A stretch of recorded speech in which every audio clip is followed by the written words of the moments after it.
बिस्मिल्लाहिर्रहमानिर्रहीम। या अय्युहल्लज़ीना आमनू कुतिबा अलैकुमुस्सियामु कमा कुतिबा अलल्लज़ीना मिन क़ब्लिकुम लअल्लकुम तत्तक़ून। क़ाल नबिय्यु सल्लल्लाहु अलैहि वसल्लम लिकुल्लि शैइन ज़कातुन व ज़कातुल जसदिस्सौम औ कमा क़ाल सल्लल्लाहु अलैहि वसल्लम सदक़ल्लाहुल अज़ीम व सदक़ रसूलुहुन नबियुल करीम। इन्नल्लाह व मलाइकतहु युसल्लूना अलन नबी या अय्युहल्लज़ीना आमनू सल्लू अलैहि व सल्लिमू तस्लीमा। अल्लाहुम्मा सल्लि अला सय्यिदिना व मौलाना मुहम्मदिन मअदनिल जूद वल करम व आलिहि व सहबिहि व बारिक व सल्लिम।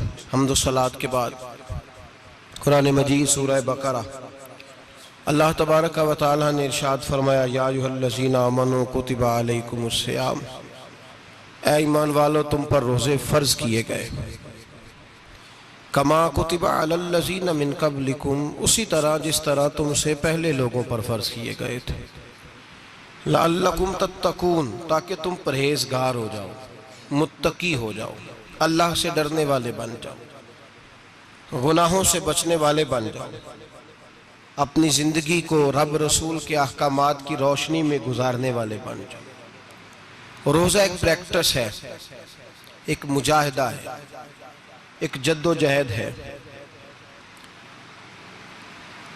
जद्दोजहद किस चीज़ की? अल्लाह की रज़ा के मुताबिक अपने आप को ढालने की जद्दोजहद। सौम का लुग़वी माना होता है रुक जाना। हलाल रिज़्क सामने पड़ा है, हलाल मशरूब सामने पड़ा है, हलाल रिश्ता बीवी का मौजूद है, लेकिन इन सब चीज़ों से हालत रोज़ा में रुकना, अल्लाह की रज़ा के लिए रुकना, इसका नाम रोज़ा है। सौम का माना रुकने के हैं, परहेज करने के हैं, बचने के हैं। हर चीज़ मौजूद है लेकिन अल्लाह का हुक्म नहीं है तो लिहाजा खा नहीं सकते। तो रब फरमाते जब जायज़ चीज़ें तू मेरी मर्जी के बगैर मेरे हुक्म के नहीं खा सकता, तूने रुकना है, तो हराम कैसे खा लेता है? अब जायज़ चीज़ के लिए तुझे हुक्म है, मैं कहूँ तो खाएगा, मैं कहूँ तो नहीं खाएगा। मैंने हुक्म दे दिया, जायज़ है, रोटी है, खाना है, गोश्त है, तेरी फ्रिज में पड़ा सारा कुछ, तू बाइख्तियार है, मुंह में दांत भी हैं, हजम करने को हाजमा भी है, भूख की शिद्दत भी है, पर मेरी इजाज़त के बगैर तू खा सकता। रोज़ा रख लिया, अब तुझे हुक्म नहीं कि तू खाए। जब जायज़ चीज़ मेरी मर्जी के बगैर नहीं खा सकता तो नाजायज़ कैसे खाएगा? मेरे नबी पाक अलैहिस्सलातु वस्सलाम ने अपने खूबसूरत अल्फाज के अंदर इस मफहूम को बयान फरमाया। महबूब पाक सल्लल्लाहु अलैहि वसल्लम फरमाते, जिसने झूठ नहीं छोड़ा, गीबत नहीं छोड़ी, बुराई नहीं छोड़ी, अल्लाह को उसके भूखे प्यासे रहने की कोई ज़रूरत नहीं। वो काहे का रुका है? जब कोई काम तो उसने अल्लाह की रिदा वाला किया नहीं। रोज़ा रख के दगा कर रहा है, रोज़ा रख के झूठ बोल रहा है, रोज़ा रख के कम माप रहा है, तोल रहा है, धोखा दे रहा है, रिश्वत ले रहा है, फ्रॉड कर रहा है, हराम का माल इकट्ठा करके कहता है उसमें से चलो 10 देगे भी पका देंगे। वो भाई जो काम अल्लाह ने तुझे करने का हुक्म दिया था, जब तू वो बजा ही नहीं ला रहा, मकसद रोज़ा ही तू हासिल, लअल्लकुम तत्तकून। रोज़े का मकसद ये है कि तू परहेजगार हो जाए। मेरे नबी पाक अलैहिस्सलातु वस्सलाम की बारगाह आली मर्तबत में 2 औरतें आई। ये चीजें खा लो, कहने लगी महबूबा हमने रोज़ा रखा हुआ है। फरमाया नहीं, तुम्हारा तो रोज़ा नहीं है, हुजूर रखा हुआ है रोज़ा, सहरी से लेकर अब तक कुछ नहीं खाया, शाम तक भी नहीं खाएंगी। महबूब ने फरमाया जरा कह तो करो, उल्टी तो करो। कह की तो उनके हलक से खून भी निकला और गोश्त के लोथड़े भी निकले, फोटियां भी निकली। नबी पाक ने फरमाया वहां बैठ के तुमने अपने जानने वालों की गीबत नहीं की, चुगली नहीं खाई? खामोश हो गई, गर्दनें झुक गई। नबी पाक ने फरमाया तुमने कुरान नहीं पढ़ा कि जो अपने भाई की गीबत करता है वो मुर्दा भाई का गोश्त खाता है? तो गोश्त खा के भी तुम्हारा रोज़ा रह गया है। किस तरह का रोज़ा है कि सब रोज़ा रख के ना रखने वालों पे तनकीद कर रहे हैं। तरावियां पढ़ के निकले हैं तो कहते हैं मैं अकेला ही नेक हूं, बाकी तो मोहल्ले में को पढ़ता ही नहीं। ये कैसा तेरा रोज़ा है कि तू रोज़ा रख के तो उसके मकसद को नहीं समझा? लअल्लकुम तत्तकून, रोजादार तो वो है कि रोजा रखा हुआ है, खाने भी से रुका है, पीने से भी रुका है, अमले ज़ौजिय्या से भी रुका है, फिर वो झूठ से भी रुके, ग़ीबत से भी रुके, बदनिगाही से भी रुके, हराम खारी से भी रुके सारी चीजों से। ये बतलाइए कि रोजे की हालत में अपनी बीवी के पास जाना मना है तो गैर महरम को देखना जायज है?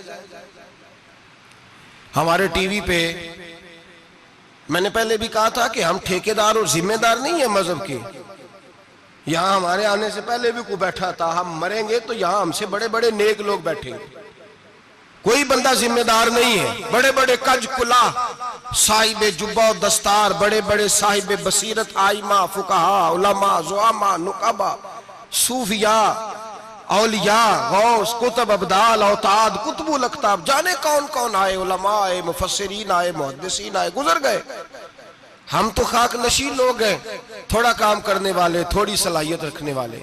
लेकिन भाई अगर करते हैं तो एक काम करते हैं, साथ दूसरा नहीं करते। ये किस तरह का दीन सिखाने लोग निकले कि शव्वाल से लेकर शाबान तक गाना सुनाया जाएगा, शाबान से लेकर शव्वाल तक नाच गाना किया जाएगा, शव्वाल से लेकर शाबान तक धमा चौकड़ी होगी, रमजान आएगा तो हदीसें सुनाई जाएंगी, रमजान आएगा तो लोगों को कुरान पढ़ के सुनाया जाएगा।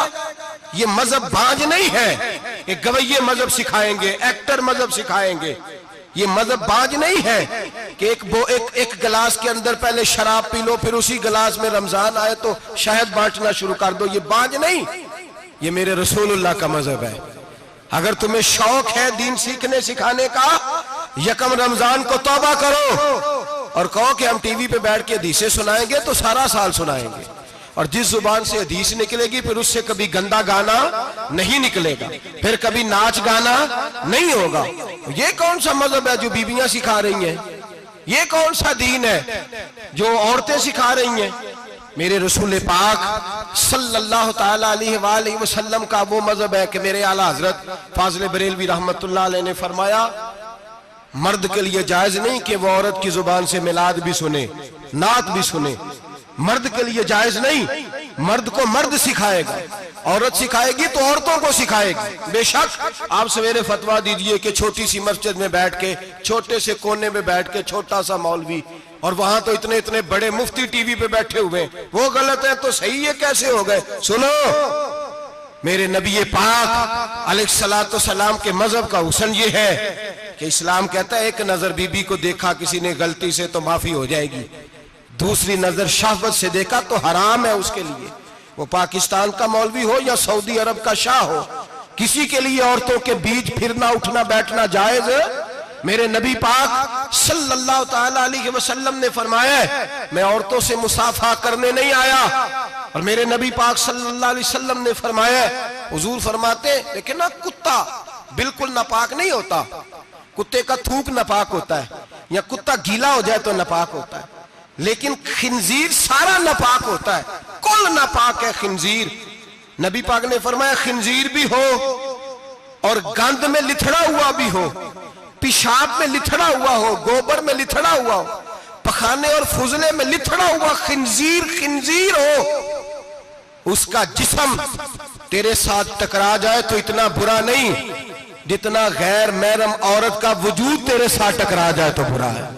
इस हद तक मेरे नबी पाक सल्लल्लाहु और गुंबद के मामले में फतवा देने वाले, या रसूल अल्लाह कहने पर कुफर का फतवा देने वाले और बड़ी बड़ी बातें करने वाले खामोश क्यों हो गए? या अय्युहल्लज़ीना आमनू ला तत्तखिज़ुल यहूद वन नसारा औलिया। रब फरमाता है यहूदियों और ईसाइयों को दोस्त ना बनाओ, ये तुम्हारे दोस्त हो सकते, ये तुम्हारे सज्जन हो सकते। जब अर्श का मालिक कह रहा है सज्जन नहीं हो सकते तो तू दोस्ती की बात कैसे बढ़ा रहा है? या रसूल अल्लाह हमारे सज्जन कौन हो सकते हैं?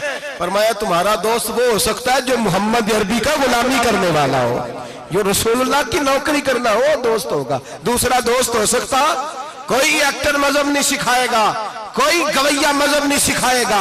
हजरत जनाब सैयदना जुनैद बगदादी, बगदाद के पीर से किसी ने पूछा था आज से 1100-1200 साल पहले, वो तो जमाना वैसे नेकी और परहेजगारी का था, कहा बाबा जी मर्द और औरत नेक हो, बगैर पर्दे के, बगैर हिजाब के, बगैर दीवार के बैठकर एक दूसरे को दीन सिखा सकते हैं? हजरत साहब बताइए, मर्द और औरत नेक हो तो बगैर पर्दे और हिजाब के एक दूसरे को दीन सिखा सकते हैं? तो हजरत जुनैद बगदादी फरमाने लगे, सिखाने वाला हसन बसरी हो और सीखने वाली राबिया बसरी हो तो फिर भी बगैर पर्दे के बैठने की इजाजत नहीं। तो मुफ्ती साहब को इजाजत किसने दी? मौलाना साहब को इजाजत किसने दी? बड़ा वो नहीं होता जो टीवी पे ज्यादा आता है, बड़ा वो होता है जो रसूलुल्लाह के दीन पे अमल ज्यादा करता है। हजरत अब्दुल्लाह इब्ने मसूद रदी अल्लाह ताला अन्हु फरमाते, ज्यादा बातें करने वाला आलिम नहीं होता। हुजूर फिर आलिम कौन होता है? फरमाया पढ़ो कुरान, इन्नमा यख्शल्लाह मिन इबादिहिल उलमा। फरमाया बड़ा आलिम वो होता है जो अल्लाह से ज्यादा डरता है। इसलिए कि रब फरमाता है, मेरे बंदों में से जो आलिम वो हैं जो अल्लाह से ज्यादा डरते हैं, खौफ रखते हैं। तो मेरे भाई, रमजान अल मुबारक में बचना है, परहेज का वक्त है। तो कोई शख्स भी कोई शो ना देखे, मेरी मिन्नत है आप हज़रात, कोई शो ना देखे। औरत का तो पर्दा है, तो हमें तो तमाशे पे लगा दिया गया। अजीब किस्म के एक्टर आ गए और वो मजहब सिखा रहे हैं। मेरी अपील है आपसे कि सहरी इफ्तारी के वक्त टेलीविजन बंद रखें। क्या चीज खोल के रखें? या कुरान खोल के रखें या रसूलुल्लाह का फरमान खोल के रखें। अल्लाह रसूल की तरफ तवज्जो रखें, वो सीखने सिखाने का वक्त है। छोड़े गवैयों से दीन सीखा जाएगा। आप हमें कोई शिकवा नहीं, ये पक्की तौबा करें, सवेरे आए आके दीन सिखाएं। और मैं उनसे भी अपील करूंगा कि आओ दीन सिखाओ। हजरत फुजैल बिन अय्यास फरमाते, मैं डाकू था, कभी कभी छुप छुपा के जुमा पढ़ा करता था, फिर मैंने तौबा की तो सच्ची तौबा की, फिर मैंने तौबा की तो रब को राजी करने वाली तौबा की, फिर मैंने तौबा की तो छोड़ी हर शय, गरीबों का लूटा हुआ माल वापस किया, जिसके पैसे न दे सका उसके घर में जाके उसकी भैंसों को चारा डाला, उसके ऊंटों की खिदमत की, मैंने कर्जे चुकाए। फरमाया मैं सच्ची तौबा करके मस्जिद आया, जिस खतीब के पीछे मैं जुमा पढ़ा करता था वो मेरे हाथ पे बैठ करके मुरीद हो गया। अल्लाह तबारक व तआला ने अपने बंदों के दिल मेरी तरफ फेर दिए। फिर तुम्हें उसमें इनाम देने की जरूरत नहीं पड़ेगी, फिर तुम कुटिया नशीन बन के भी दीन फैलाओगे तो अल्लाह उसमें तासीर पैदा फरमा देगा। तो रोजे का माना रुकना है। रोजे का माना बोलिए, रोजे का माना रुकना। किससे? झूठ से, गीबत से, बदी से, बदनिगाही, खाने पीने। रोजा किस पे फर्ज है? अमीरों पे कि गरीबों पे? जी कहने ने मैं तो काम ही, मेरा तो काम ही मेहनत मजदूरी वाला, मैं कैसे रोजा रखूं? मैं तो दिहाड़ी लगाता हूं तो रोजा कैसे रखूं? मैंने नहीं किसी हदीस में पढ़ा कि रोजा वो रखे जो दफ्तर में बैठता है। सहाबा के जमाने में तो दफ्तर होते ही नहीं थे, किसी जगह नहीं लिखा हुआ रोजा वो रखेगा जो एसी में बैठता है, तब तो एसी थे ही नहीं। हजरत अबू बकर सिद्दीक रज़ी अल्लाह तआला अन्हु से लेकर जनाब बिलाल तक सारे अपने हाथ से काम करते, सारे अपने हाथ से काम करते, सारे। हजरत उमर फारूक रज़ी अल्लाह तआला अन्हु खलीफा वक्त होने के बावजूद माले गनीमत के ऊंट चढ़ने जाते थे तो चरागाह में छोड़ने में जाते थे, लेने भी आते थे वापस। सारे लोग अपने हाथों से मुशक्कत वाले काम करते। हजरत बिलाल मजदूरी करते, सलमान फारसी मजदूरी करते, मिकदाद मजदूरी करते, सहाबा मजदूरियां करते, रोजे रखते।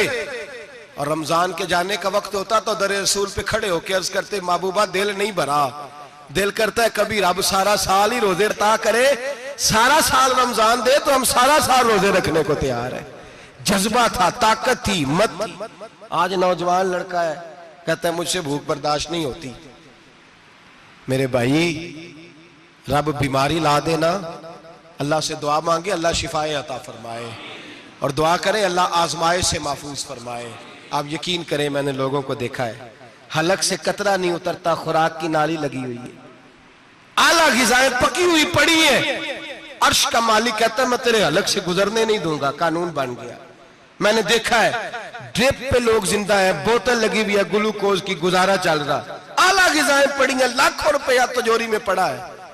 मालिक कहता है तू नहीं खा सकता, तो वो खाने नहीं देता, नहीं खाने देता। एक शख्स यूरोप के इलाके का, मैं किसी कालम नवीस का पढ़ रहा था, वो कहता मेरी खरबों में जायदाद है, लेकिन मेरे मैदे में ऐसी तकलीफ है कि मैं आटे को छान कर जो ऊपर से बूरा निकलता है सिर्फ वो खा सकता हूं, उसके अलावा मैं कायनात की कोई नेमत खा नहीं सकता।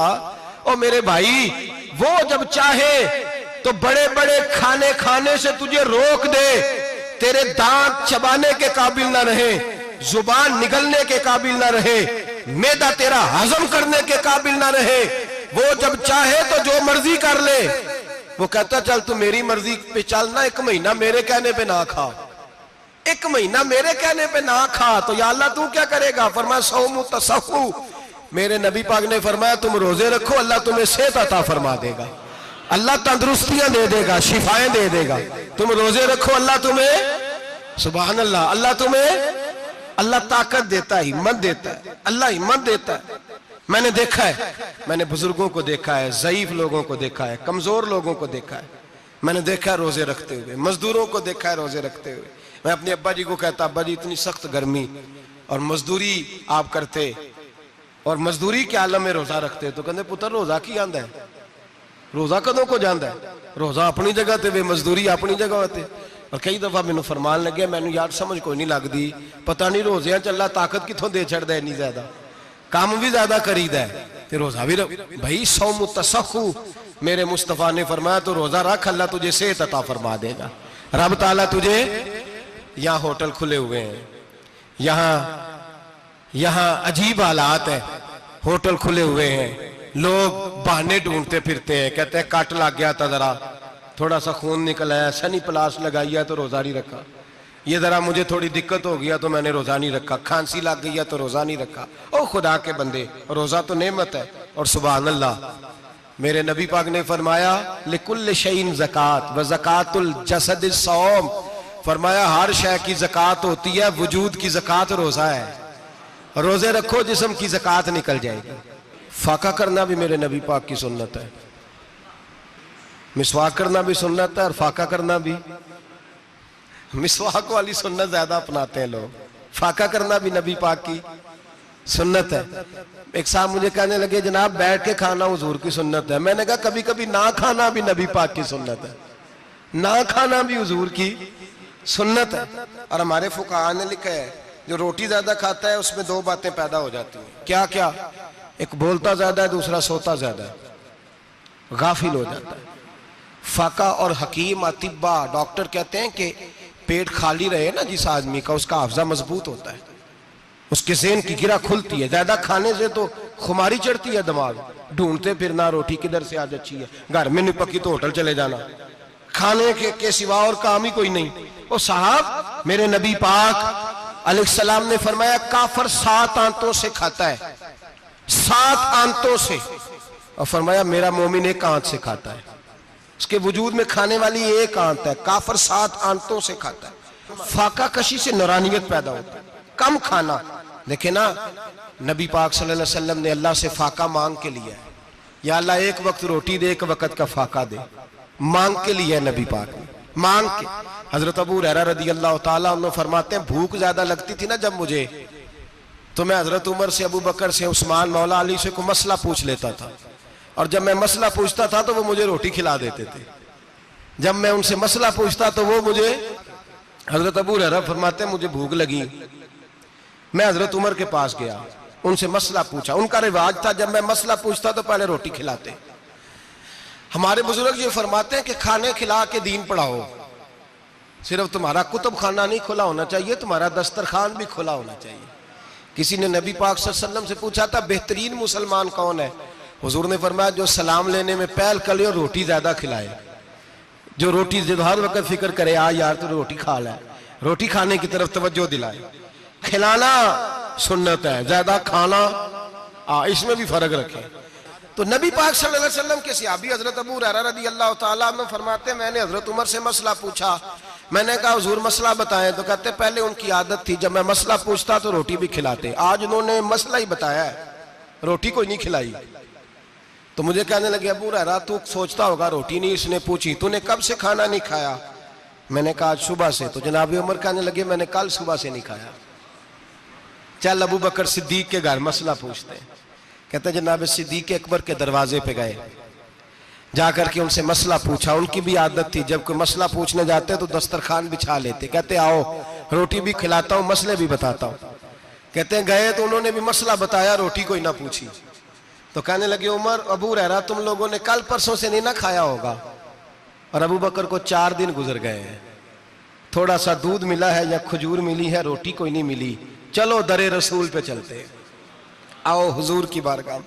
कहते हैं नबी पाक की बारगाह में आए, हुजूर ने चेहरे देखे, करीम से मसला नहीं पूछना पड़ा।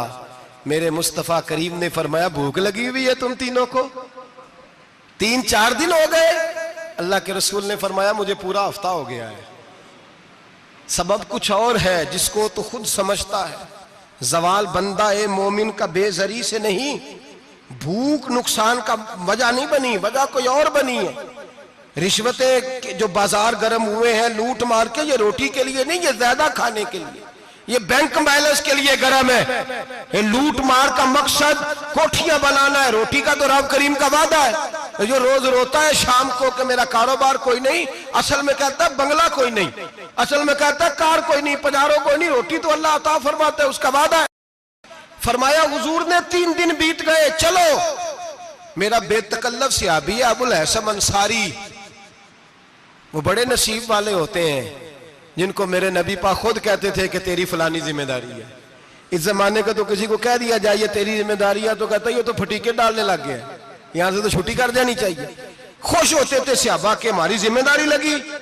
कहते हैं हजरत अबुल हसन अंसारी के घर गए, नबी पाक ने फरमाया भूख बड़ी लगी है, खाना ला। कहते हैं हुजूर ने उसे कहा तो उस आदमी को तो वजद ही हो गया। उसने कहा मेरे इतने नसीब कि हुजूर का ये खाना खिला। आओ देखो दुनिया वालों, आज जो सबसे ज्यादा इज्जत वाला है वो मेरा मेहमान बना हुआ है। फरमाते हैं वो दौड़े गए, बकरी उठाई, जिबा की, बीवी को कहने लगे रोटी तैयार कर। उधर खजूरें तोड़ी, अंगूर तोड़े, कहने लगे हुजूर आप जब तक तनावुल करें तब तक खाना पक जाता है। हजरत उमर कहते हैं रोटी पक के आई, बड़ा प्यारा गोश्त, बड़ा अच्छा सालन, बड़ा खूबसूरत खुलूस वाला खाना। फरमाते हैं मैंने बड़ा ही खाया। नबी पाक ने ना एक रोटी ली और छोटी चपाती, थोड़ा थोड़ा सालन कोनों से, और जब नबी पाक ने खा लिया तो हुजूर की आंखों में आंसू आए। हजरत अमर कहने लगे हुजूर रोए क्यों? तो नबी पाक ने फरमाया सोचता हूं 7 दिन के फाके के बाद खाया है, पर डरता हूं रब इसका हिसाब पूछेगा तो जवाब कैसे देना है, इसका हिसाब भी तो देना है ना जो खाया है। तो हजरत उमर फारूक के हाथ में कुछ चीज थी, जोर से जमीन पे मारी, का महबूबा 7 दिन के बाद भी रोटी खाए तो हिसाब देना है। नबी पाक फरमाने लगे उमर वो मालिक है ना, तो जब देता है तो हिसाब नहीं ले सकता, हिसाब तो देना है, हिसाब तो देना है, तैयारी रखो। सहाबा किराम फरमाते हमने इरादा किया कि आज के बाद हम फिर फाके करेंगे, कम खाएंगे, इसलिए कि हिसाब देना है। मेरे भाई वो फाका कशी करते थे, डरते थे। यहाँ तो लोग खा के बीमार है, खाते जा रहे हैं, सोते जा रहे हैं, खाते जा रहे हैं, सोते जा रहे हैं। ये भी वक्त आएगा रमजान शरीफ का, सवेरे दर्स पे आओ कहते नींद बड़ी आती है, सवेरे 2 सिपारे पढ़ के सोया करो कहते साहब नींद बड़ी आती है, फजर के बाद ही तो वक्त होता है अल्लाह अल्लाह करने का, शहरी का, खाते जा रहे हैं, सोते। लोग जमात से नमाज नहीं पढ़ते सो जाते, जमात का सवाब छोड़ के सो जाएंगे। भाई रमजान मुबारक में फाका कशी की ट्रेनिंग होती है, फाका कशी की तरबियत ले, रमजान में रोके अपने आप को, तरबियत होगी। और हमारे सूफिया फरमाते हैं जो ज्यादा खाता है उसका नफ्स उसको ज्यादा पे मायल करता है, ख्वाहिशात नफ्स पैदा होती हैं। मेरे नबी पाक अलैहिस्सलाम ने जवानों को हुक्म दिया है, या माशरल शबाब, ओ जवानों। या रसूलल्लाह क्या हुक्म है? फरमाया या निकाह कर लो अगर ताकत है, नहीं ताकत तो रोजे रखो। हुजूर रोजे से क्या होगा? फरमाया तुम्हारा नफ्स कुचला जाएगा, शैतान वसवसा अंदोजी नहीं करेगा। आज नौजवान बढ़ बढ़ के खाता है, बहुत ज्यादा खाता है, कभी इस होटल से खाता है, कभी उस होटल से खाता है। इतना ज्यादा खाएंगे तो नफसानी कुव्वतें उछल करके आएंगी, मुश्किल हो जाएगा। शादियां देर से होती हैं, माँ बाप आंखें बंद करके बैठे हुए हैं। अगर माँ बाप की जिम्मेदारी हो और माँ बाप निकाह ना करे तो नबी पाक ने फरमाया बच्चे गुनाह करेंगे तो जितना गुनाह बच्चे को उतना बाप को भी होगा। तो माँ बाप चुप है, दूसरा शादी मुश्किल बड़ी है, महंगी बड़ी, और तीसरा नहीं कर रहे कुछ लोग तो रोजे भी नहीं रख रहे।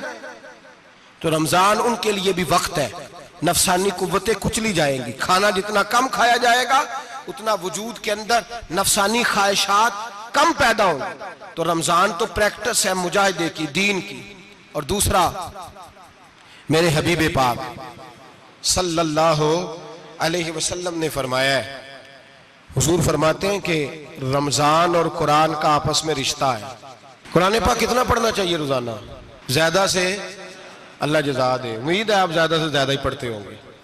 भाई सुने, हदीस मुबारका में नबी पाक ने फरमाया रमजान और कुरान दोनों मिल के ना, बड़ी प्यारी हदीस है, फरमाया दोनों मिल के अल्लाह की बारगाह में मेरी उम्मत की सिफारिश करेंगे। रमजान और अल्लाहु अकबर। किस तरह? नबी पाक फरमाते हैं रमजान कहेगा ए अल्लाह दिन के वक्त मैंने इसे तेरी रजा के लिए खाने पीने से बाज रखा, और कुरान कहेगा या अल्लाह रात को तेरी रजा के लिए खड़ा होकर ये कुरान सुनता था।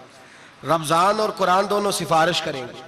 हम ना बड़ा कुछ पढ़ते हैं, सुनते हैं, सीखते हैं। अब यकीन करें, ये खाते भाई का भाई से इख्तलाफ हो जाए ना तो वो 30 साल पुराने खाते खोल के ले आता है, सारी रात ढूंढता है कि मेरे पैसे कहां से निकलते हैं, पढ़ लेता है। कुरान पाक की बारी आती है तो नहीं पढ़ते कुरान पाक। अब्बा जी का खत्म होता है तो मांगते फिरते हैं, कहते हैं 2 कुरान पाक, 10 कुरान पाक। ये बातें बतानी नहीं चाहिए, करनी नहीं चाहिए, लेकिन चूंकि तरबियत के लिए बैठा हूं तो कर देता हूं। मेरे शागिर्दों से पूछें, यहाँ मदरसा है अल्हम्दुलिल्लाह, दर्जनों तलबा है, असातिज़ा है, मेरे पीर भाई हैं, और मेरा ये दावा है कि शायद कोई किसी से इतना प्यार करता हो जितने मेरे शागिर्द और मुरीद मुझसे करते हैं। लेकिन मैंने कभी किसी से नहीं कहा कि जरा सूरत फातिहा पढ़ के देना, मैंने अपने अब्बा जी को सवाब देना है। पूछ लें किसी से नहीं कभी कहा, कभी नहीं मैंने कहा कि जरा मुझे थोड़ा सा कुरान पढ़ दें। मैं इसको नाजायज नहीं कहता, पढ़वाना चाहिए, लेकिन मैं अपने वालिदैन के लिए कभी सवाल नहीं करता कि मुझे जरा पढ़ के दो, मैंने बख्शना है, इसलिए कि मैंने जाती तौर पे रूटीन बनाई है। मैं समझता हूं कि कायनात के अंदर मेरे ऊपर जिन लोगों ने एहसान किए उनमें सबसे ज्यादा हिस्सा मेरे माँ बाप का है। मैं समझता हूं इस बात। कितना नालायक हूं मैं कि मैं 1 महीने में एक कुरान पाक भी पढ़ के उनकी रूह को एहसास नहीं कर सकता। मेरा ये तरीका है जाती, मैं कदगन नहीं लगाता, मेरा जाती तरीका ये, अलहम्द से शुरू करो और 2 सूरतें छोड़ के कुरान पाक खत्म कर दो आखिरी, और फिर फलक और नास सूरतें साथ ले जाओ। यहां बैठ के साले सवाब नहीं करना, खत्म नहीं दिलाना, साथ ले जाओ, कब्र पे खड़े हो जाओ और फलक और नास सूरतें कब्र पे बैठ के तिलावत करो, और जो कुरान मजीद पढ़ा है उनकी रूह को वहां एहसास करो। ओ भाई, औलाद जब माँ बाप के लिए पढ़ती है तो उसे कहना नहीं पड़ता अल्लाह बख्श दे, इसलिए कि औलाद की नेकियां खुद ब खुद माँ बाप के खाते में जमा होती हैं, खुद नेकियां जमा होती हैं। मेरे भाई, तू बच्चों से ये तो मुतालबा करता है कि बेटा इस साल रमजान मुबारक में मेरे लिए सत्तू जरूर बनाना, फलानी चटनी जरूर तैयार करना, ये क्यों नहीं कहता बीवी से कि डिशे कम बनाना? तू भी बैठ के कुरान पाक पढ़, मैं भी कुरान पाक पढ़ता हूँ। इधर आओ बेटा, यहाँ बैठ के तिलावत करो, मैं भी करता हूँ। बेटी इधर आओ, बैठ के कुरान पाक पढ़ो। कितना वक्त लगता है? हाफिज और कारी और उलमा अगर पढ़े तो 20-25 मिनट लगते हैं कुरान पाक का सिपारा पढ़ने, और अटक अटक के पढ़ने वाला भी पढ़े तो 1 घंटा लग जाएगा। और मेरे नबी पाक सल्लल्लाहु अलैहि वसल्लम ने फरमाया जो कुरान पढ़ते हुए अटकता है अल्लाह उसे डबल सवाब अता फरमाता है। फरमाया जो जुबानी पढ़े सिंगल सवाब, जो देख के पढ़े उसे डबल सवाब। हुजूर क्यों? फरमाया इसलिए कि मेरा कुरान देखने पे भी अल्लाह सवाब अता फरमाता है, कुरान देखने पे भी अल्लाह सवाब देता है, देखने का भी सवाब। रमजान शरीफ में कुरान पाक पढ़े, खोल के पढ़े। और मेरे भाई, अगर तेरा बच्चा पढ़े, अगर तेरी बेटी पढ़े, कायनात का खुश नसीब बाप वो है कि बेटा कुरान पढ़े, चाहे नाजरा ही पढ़े, जिसकी बेटी पढ़े। जिंदगी में इन्हें इस काम पे लगा जाओ, मरने के बाद भी पढ़ेंगे। इमाम जलालुद्दीन सुयूती शाफई रहमतुल्लाह अलैह फरमाते, हजरत ईसा कब्र के पास से गुजरे, कब्र पे अजाब हो रहा था, अल्लाह का गजब बरस रहा था।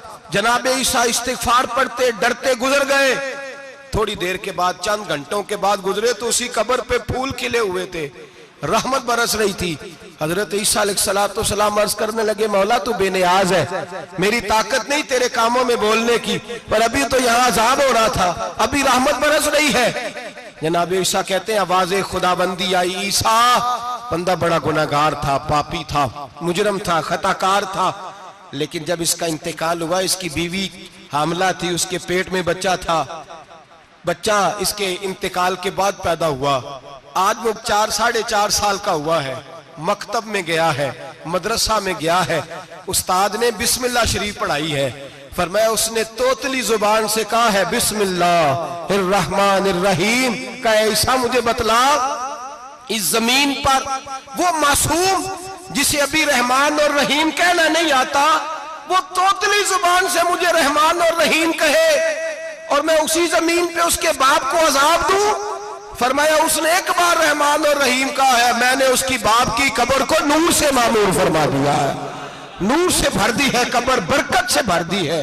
अल्लाह करे मेरे बेटे भी कुरान पढ़े, अल्लाह करे मेरी बेटियां भी कुरान पढ़े, अल्लाह करे हम सब की औलादे कुरान पाक पढ़े।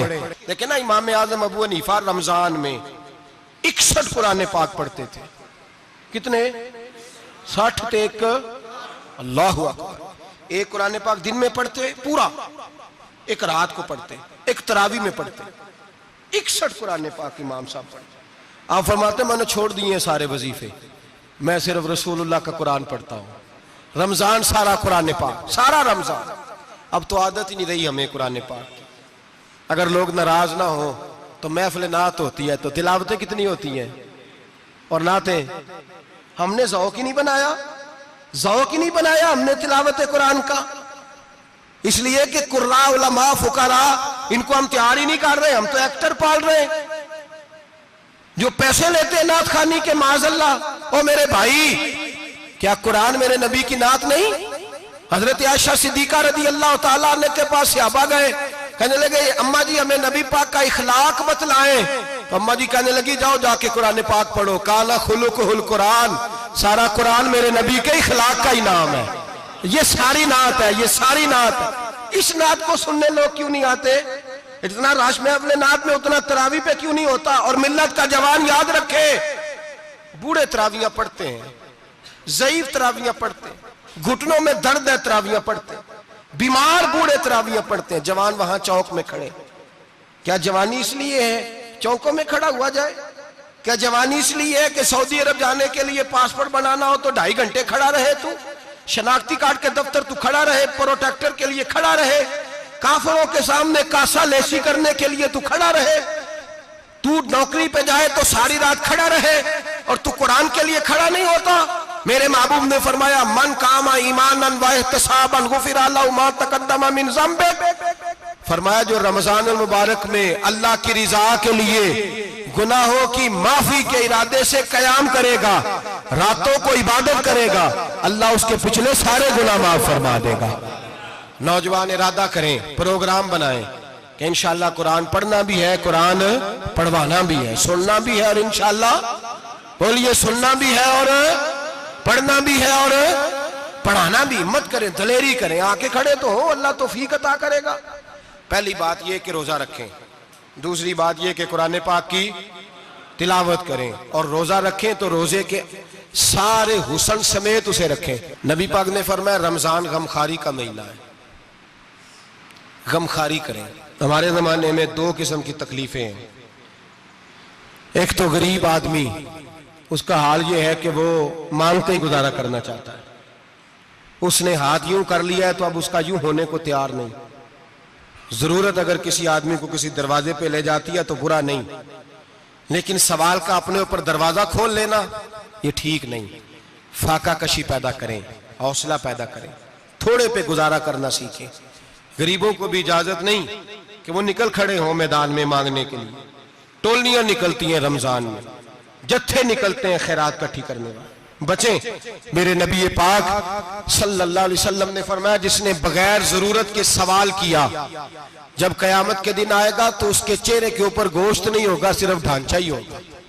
इतनी भयानक सूरत में आए, बगैर अशद जरूरत के सवाल न कर, कभी सवाल न कर। और अमीरों से गुजारिश है कि रमजान हमदर्दी का महीना है, हमदर्दी करें तो सामने वाले की इज्जत का भी ख्याल करें।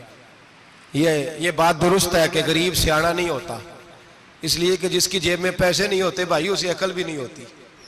जिसके घर कार नहीं होती उसे चलाने का तरीका, जिसके घर ओवन नहीं होता उसे चलाने का तरीका भी नहीं आता।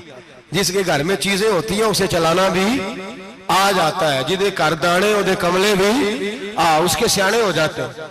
तो चौधरी साहब, सेठ साहब, नवाब साहब आटा तकसीम करते हैं, खड़े होके फोटो खिंचाते हैं, फेसबुक पे देते हैं, और एक आटे का थैला और 10 अखबारों में फोटो। अल्लाह से डरें। रमजान हमदर्दी का महीना, हमदर्दी का। गरीब को दें तो उसकी इज्जत को रुसवा ना करें, मेरे नबी पाक अलैहिस्सलाम के सहाबी हजरत अब्दुल्ला इब्ने उमर रदी अल्लाह ताला अन्हु ढूंढ के लाते थे मिस्कीनों को, ढूंढ के, और जब लाते थे तो अपने दस्तरखान पर बिठाकर अपने साथ अफ्तारी कराया करते थे। और फिर फरमाया अल्लाह ताला ने लन तनालुल बिर्रा हत्ता तुनफिकु मिम्मा तुहिब्बून, अल्लाह के रास्ते में वो चीज देनी है जो तुम्हें ज्यादा प्यारी हो। कौन सी चीज जो तुम्हें, मैं थोड़ा सा बेबाक हूं, बाज दोस्तों के साथ, सबके साथ नहीं। एक दोस्त मदरसे में घी देने आए एक दफा, तो वो वाला घी दे गए जो सबसे सस्ता था। तो मैंने कहा मुझे दयानतदारी से बचाए, आप यही खाते हैं घर में? कहने लगे नहीं। तो मैंने कहा फिर हमने बच्चे मारने के लिए तो नहीं ना रखे हुए, क्या वो वाला घी अल्लाह के रास्ते में प्यारी चीज दे रही है ना, इसलिए गले गले नोट लोग मस्जिद के गले में डाल जाते हैं, फटे हुए डाल जाते हैं, कहते हैं जोड़ लेंगे मौलवी साहब। और खुदा के बंदे प्यारी चीज देनी थी तूने, और तूने उसका तर्जमा उल्ट कर लिया है। समझ ले रमजानुल मुबारक में किसी गरीब की मदद करनी है तो साथ उसकी इज्जत भी करनी है। नबी पाक अलैहिस्सलाम के दरवाजे पर जब से, ये जुमला एक है लेकिन बड़ा कीमती है, सहाबा कहते हैं जब हम दरवाजा रसूल पे जाते थे खैरात भी मिलती थी और इज्जत भी मिलती थी। खुद भीख दे खुद ही कहें मंगते का भला हो, खैरात भी मिलती थी और इज्जत भी मिलती थी। नबी पाक साथ इज्जत भी देते थे, मिस्कीन को गरीब को दें और खैर खाई करें। जूते बेचने वाले जूतों के रेट सस्ते करें, कपड़ा बेचने वाले कपड़े का रेट, दर्जी साहब भी रेट सस्ता करें, दुकानदार भी चीजों का रेट, हकीम साहब पैसे कम लें, डॉक्टर पैसे कम करें, हुकूमत निर्खों में कमी करे, और ये काम इज्तिमाई तौर पे करें। मेरे नबी पाक ने फरमाया रमजान गमखारी का महीना है, इसमें गमखारी करनी है, दूसरे का ख्याल करें, इशार करें, कुर्बानी करें। यहाँ हर चीज का रेट बढ़ जाता है रमजान शरीफ में। हर आदमी कहता मेरा सीजन आ गया है, तवज्जो बढ़ाएं, ख्याल करें, गमखारी का महीना है। और फिर आप लोगों से ये भी गुजारिश है कि रमजानुल मुबारक का जब महीना आए तो जिस आदमी के साथ नेकी करनी है वक्त पे करें। किसी गरीब को पैसे देने हैं, कपड़े देने हैं तो यकम रमजान को दें। मैं अक्सर दोस्तों से पूछता हूं, मैं कहता हूं कारी साहब जोड़ा कदों देंदे हो? कहते 27वीं वाले दिन। मैं क्या मैनू लग गई समझ, ਤੁਹਾਡੀ साजिश है किधरे सुहा के पा ना लवे। एवं मौलवी चौधरी साहब के नाल दे कपड़े पा ले, कितने लिखिया इनू देना 27वीं? तुम दसो 27वीं वाले दिन को दर्जी सी के देंदा, उन्होंने 3 गुना भी पैसे दईए तो कहता जेडे बाकी ने उन्होंने नहीं बटन पे लगते मेरे को, कितों जोड़ा सी के। तो किस दिन देते हो कारी साहब को? क्या मकसद है? पहनने के लिए दे रहे हो या इसलिए दे रहे हो कि ना पहन सके? तो भाई आप जब किसी को कुछ चीज देंगे तो कब देंगे? जब वो इस्तेमाल कर सके। गरीब को लोग फतराना देने जाते हैं ईद से एक दिन पहले, तो क्या करेगा उसका? वो ना तो कपड़े खरीद सका ना रोटी ला सका। बल्कि मेरे हजरत साहब फरमाते हैं रमजान से पहले दे दो, रमजान की नीयत करके रमजान से 1-2 दिन पहले दे दो, अल्लाह रमजान जितना सवाब ही अता फरमाएगा। रमजान से पहले दो जिसको कुछ है दिन, कबल अज़ वक़्त तैयारी करो। और मेरे किबला साहब फरमाया करते अपने कपड़े बाद में, गरीब के बच्चों के कपड़े पहले, अपने घर की जरूरियात बाद में, गरीबों की जरूरियात इसलिए कि अल्लाह पाक ने उनका रिज़्क़ भी हमारे घर भेज दिया। हमारी ड्यूटी लगाई है कि तुमने बांटना, बांटने वाले बनो। और ये ज़हन बनाए कि पता नहीं किसका हिस्सा था जो अल्लाह ने मेरे घर भेजा, ये ज़हन बना के बांट। और जिसको देने जाए, हाँ आपको इजाजत है थोड़ा बहुत पता करने की, लेकिन थोड़ा बहुत तफ्तीश करने की इजाजत, बाल की खाल उतारने की इजाजत। मैंने देखा है लोग गरीबों का इंटरव्यू लेते हैं, तेरा तो फलाना कमाने वाला नहीं, तू तेरा तो फला बच्चा। ओ भाई बहुत सारे गरीब ऐसे हैं, बड़े हैं जो कमाने की कोशिश करते हैं लेकिन उनका सबब नहीं बनता। हाँ हाँ है ऐसे लोग जो सऊदी अरब चले गए हैं, कहते हैं तेरा तो फला बाहर नहीं गया, है गया है, लेकिन सारे सऊदी अरब जाने वाले भी माल कमाने की ताकत नहीं रखते। कई वहां भी बैठ के बेचारे कर्जों में उलझे हुए हैं, वहां वालों के जुल्म का शिकार है। बहुत सारी आजमाइशों में तू तफ्तीश करता है। मेरे इमाम शाफी का एक जुमला अगर आपको याद रह गया तो बात बन जाएगी। इमाम शाफी रहमतुल्लाह, बल्कि हजरत गौसे आजम जिलानी के पास वो बात आपको ज्यादा फायदा देगी। हजरत गौसे आजम जिलानी को उनका एक मुरीद समझाने लग गया, कहने लगा हजरत जी आप सबको देते रहते हैं, हर बंदा मुस्तहिक नहीं होता, जरा टटोल के दिया करें। तो गौसे आजम जिलानी फरमाने लगे भाई मुझे तो लगता है तू भी उन चीजों का मुस्तहिक नहीं था जो अल्लाह ने तुझे अता कर दी है। पहले तू बता तू मुस्तहिक था, तुझे अपनी हैसियत औकात का पता है जो अल्लाह ने तुझे दे दी है? ताकत थी क्वालिटी थी तेरे अंदर, वो सलाहियत थी। रब ने तो नहीं तेरी तफ्तीश की कि तू काबिल है कि नहीं, तू अल्लाह के बंदों की तफ्तीश करता पड़ता है। इमाम शाफी फरमाया करते, इमाम शाफी फरमाते, रब तुझे परख के नहीं देता, टटोल के नहीं देता, रुसवा करके नहीं देता, तू गरीबों के साथ ये सारा जुल्म क्यों करता है? बस पता चल गया वो जरूरतमंद है तो दे, इसलिए कि अजर तुझे गरीब ने नहीं देना, अजर अल्लाह ने देना है। और अल्लाह अजर अमल पे नहीं देता, अल्लाह तो नियत पे अजर अता फरमाता है। तो नियत देख तेरी किस तरह की। तो मेरे भाई गरीब को दे, कबल अज वक़्त दे। रमजान मुबारक में चौथा काम, बात आखिरी और चौथा काम सुने, रमजान में दीन सीखें। शैतान कैद होता है ज्यादा से ज्यादा, और जब आदमियों का पेट खाली होता है ना तो ज़हन जो होता है ना वो भी उसका फ्रेश होता है। उसमें कोशिश करें दीन सीखने की। मेरे नबी करीम सल्लल्लाहु अलैहि वसल्लम ने इस दीन को इल्म का दीन करार दिया है, शऊर का दीन करार दिया है, फहम का दीन करार दिया। नबी पाक सल्लल्लाहु अलैहि वसल्लम ने फरमाया, एक इबादत करने वाला इशा के बाद खड़ा हो और फजर तक नमाज पढ़ता रहे। एक आलिम दीन इशा पढ़ के सो जाए, उठ के फजर पढ़ ले, तो वो 70 इबादत करने वालों का दर्जा ज्यादा नहीं, आलिम का दर्जा फिर भी ज्यादा है। उस आलिम दीन का दर्जा ज्यादा है, इसलिए कि वो लोगों को आगाही देता है, शऊर बख्शता है। ये दीन जो है ये, और नबी पाक सल्लल्लाहु अलैहि वसल्लम ने फरमाया, इबादत करने वाले पर आलिम का दर्जा उतना ही ज्यादा है जितना मेरा दर्जा अपने गुलामों पर ज्यादा है। आलिम को हुजूर ने इतना बड़ा मकाम दिया। दीन सीखें, शऊर हासिल करें, ये फकाहत का दीन है, शऊर हासिल करने का दीन है। और नबी पाक सल्लल्लाहु अलैहि वसल्लम ने फरमाया, दीन की एक बात सीख लेना 1000 नफल पढ़ने से ज्यादा दर्जा रखती है। दीन की एक बात सीख लेना 1000 जनाजे में शिरकत से ज्यादा दर्जा रखती। दीन की एक बात सीख लेना, मेरे नबी पाक सल्लल्लाहु ताला अलैहि वसल्लम इरशाद फरमाते, 1000 मरीज की इयादत करने से ज्यादा दर्जा रखती है। फरमाया, जिसने रात के एक लम्हे में दीन की एक बात सीखी, अल्लाह उसे सारी रात इबादत करने से ज्यादा सवाब अता फरमाएगा। मेरे ऐसा फरमाया करते, जब सीखने वाले को यह सवाब मिलेगा तो बताइए सिखाने वाले को कितना सवाब मिले, उसे अल्लाह कितना दर्द। रमजान आ रहा है, शैतान कैद है, दीन फैलाने की कोशिश करें, जद्दोजहद करें। बड़ी नींद आती है फजर पढ़ के, लेकिन अगर किसी का इरादा बन जाए कि दीन सीखना भी है और दीन बच्चों को, तो फिर कोई नींद गलबा। एक मिसाल एक आलिम ने समझाई। कोई बुजुर्ग थे, दरवेश आलिम, उनके पास एक औरत आई, कहने लगी, मैं बच्चों को सवेरे बड़ा जगाती हूँ, बच्चे जागते नहीं नमाज के लिए।